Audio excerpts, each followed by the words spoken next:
Et enfin, la quatrième révélation, qui va rendre notre titre plus complet, parce que jusque-là, on a parlé de la royauté du roi lion. Et avec ce dernier point, on va refaire le lien avec la royauté du roi agneau. Et pour ça, on va essayer de relire un peu en détail un verset qui peut passer inaperçu parce qu'on ne le comprend pas bien. Deux versets d'ailleurs, c'est le verset 11 et le verset 12 de Genèse 49. Donc après avoir dit au verset 10 que le sceptre ne s'éloignera point de Juda, ni le bâton souverain d'entre ses pieds jusqu'à ce que vienne le Shiloh et que les peuples lui obéissent. On dit au verset 11, donc le Shiloh, il attachera à la vigne son âne et au meilleur cep le petit de son ânesse. Il lavera dans le vin son vêtement et dans le sang des raisins son manteau. Il a les yeux rouges de vin et les dents blanches de lait. Amen. En fait, ici, ce passage a deux significations, mais qui se complètent. La première signification est une signification physique. En fait, ici, la prophétie est en train de vouloir dire que le territoire de Juda, donc le territoire dont la tribu de Juda va hériter, sera un territoire dans lequel il y aura une grande récolte agricole, notamment avec la vigne, mais aussi il y aura une grande abondance d'élevage, notamment avec les brebis et leur lait. Donc il va abonder le vin et il va aussi abonder le lait. Auparavant, Dieu avait promis que Canaan serait un pays où coulerait le lait et le miel, mais à Juda, il est prophétisé que dans le pays abondera le vin et le lait. Est-ce qu'on se suit? Sauf que, ça c'est la signification physique. Il y a une signification spirituelle qui est cachée derrière ce passage, et c'est le verset 11 en fait qui peut nous mettre la puce à l'oreille.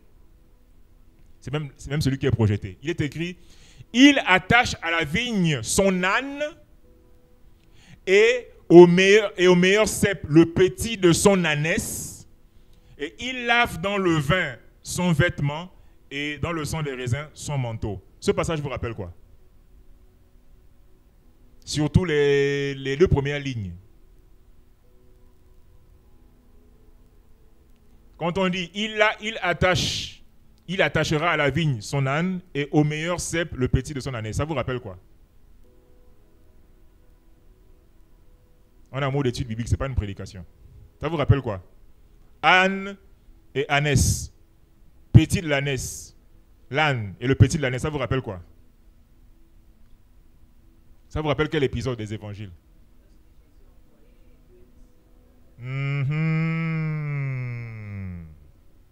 Merci. Alors, en fait, ici, cette prophétie de Jacob est ce qu'on appelle dans la Bible les prophéties messianiques. C'est-à-dire qu'elles envisagent déjà le règne du roi, mais sans le dire parfois de façon ouverte. En fait, ici, ce qui se passe, c'est quoi?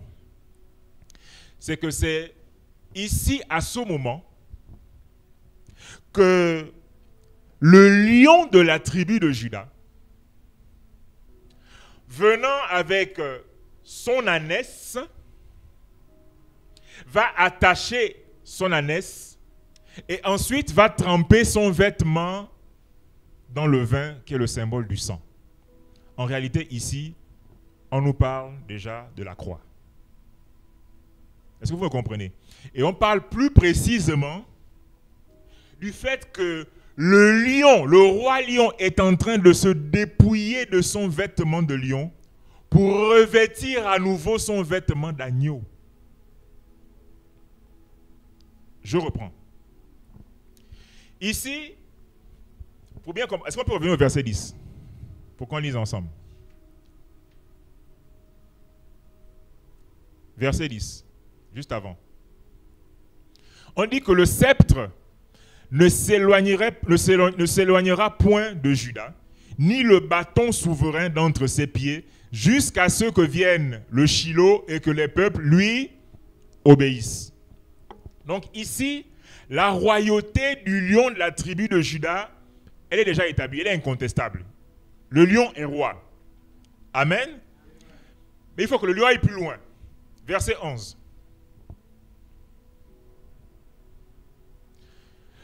Le Shiloh, du verset 10, il va attacher à la vigne son âne et au meilleur cep le petit de son ânesse. Et ensuite, il va laver son vêtement dans le vin. Et ce qui nous montre, ce qu'on vient de dire, c'est que la suite du verset, en fait, nous plonge déjà dans la piste du sang, en disant que le vêtement dans le vin et dans le sang des raisins, son manteau. C'est donc ici que le roi lion va se dépouiller de sa robe de lion pour revêtir sa robe d'agneau.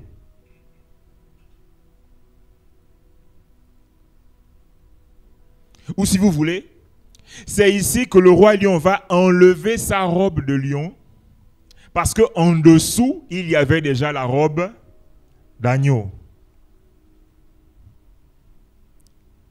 Parce que d'ailleurs, c'est sous la forme d'agneau, rappelez-vous, que Jean-Baptiste va reconnaître Jésus en disant que voici l'agneau du monde, voici l'agneau de Dieu qui ôte le péché du monde.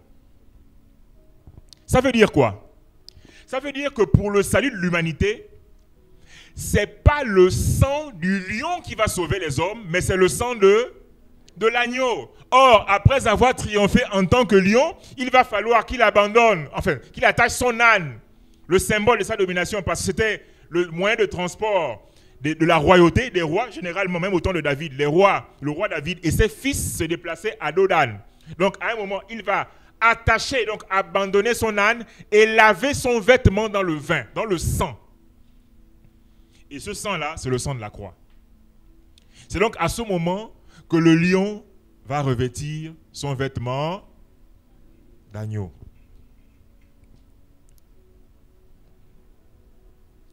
Amen. Et ça, c'est la plus grande victoire de l'agneau.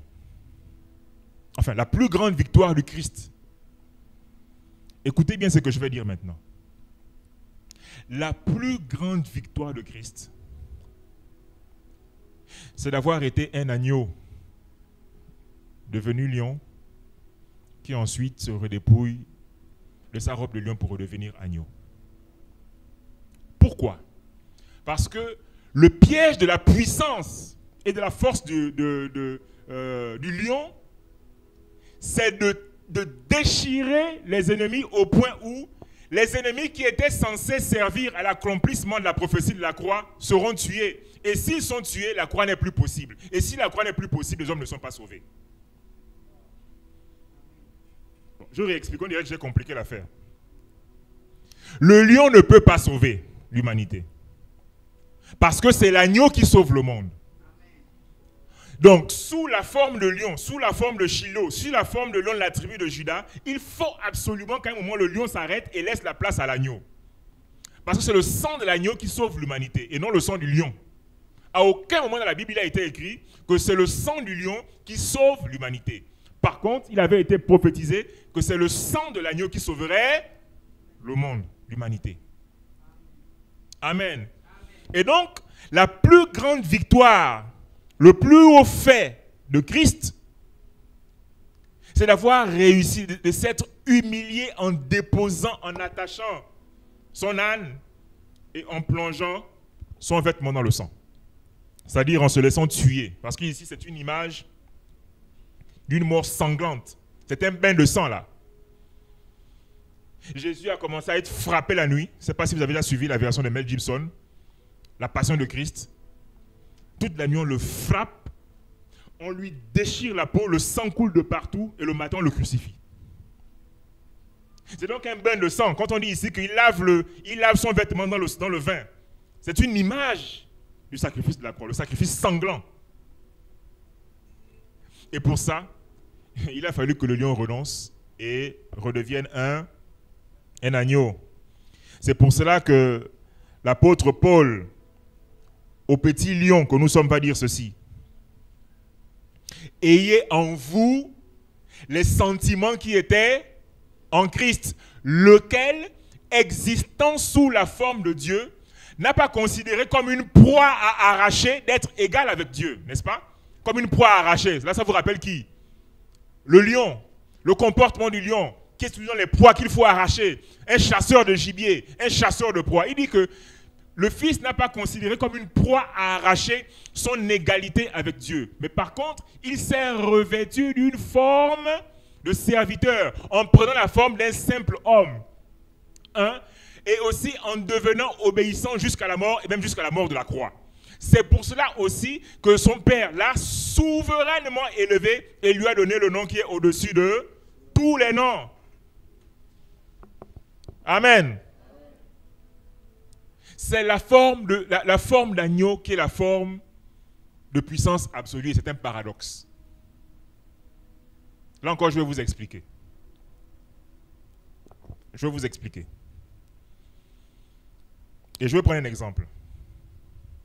Pasteur, imaginez-vous un peu que vous êtes dans la rue et qu'un homme qui a à peu près votre taille et votre corpulence veut se battre avec vous.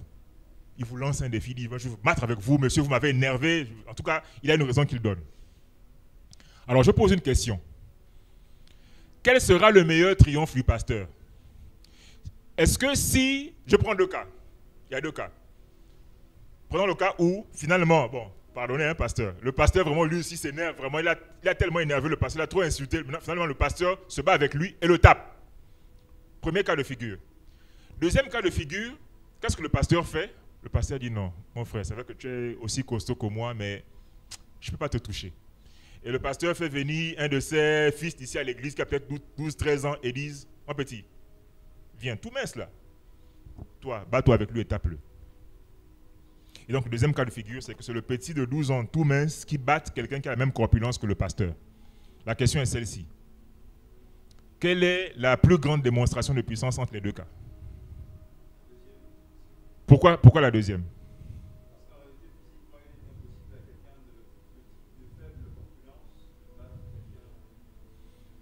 Oui, maintenant par rapport au pasteur, quelle est pour lui la meilleure situation de croix? C'est évidemment la deuxième. Moi, je veux l'explication. Pourquoi c'est la deuxième Pourquoi c'est la deuxième option? Parce que, en résumé, c'est la faiblesse apparente qui aura triomphé de la puissance apparente.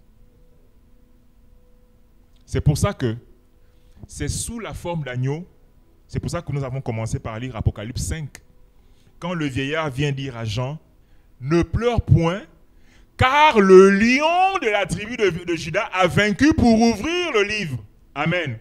Mais sauf que quand Jean regarde, il ne voit pas un lion, il voit qui? L'agneau. Pourquoi? Parce que déjà ici, le lion, c'est déjà dévêtu de son costume de lion, et c'est l'agneau qui a déjà pris le relais. D'accord? Et sous cette forme de faiblesse, cette forme de fragilité, que l'agneau va faire la démonstration à tout le collège des anges de Dieu, tout le collège des êtres vivants, tout le collège des vieillards, qu'il est l'être le plus puissant après son Père. Ça veut donc dire que c'est sous la forme la plus faible, un peu à l'exemple du petit de 12 ans, qu'il va triompher des plus forts.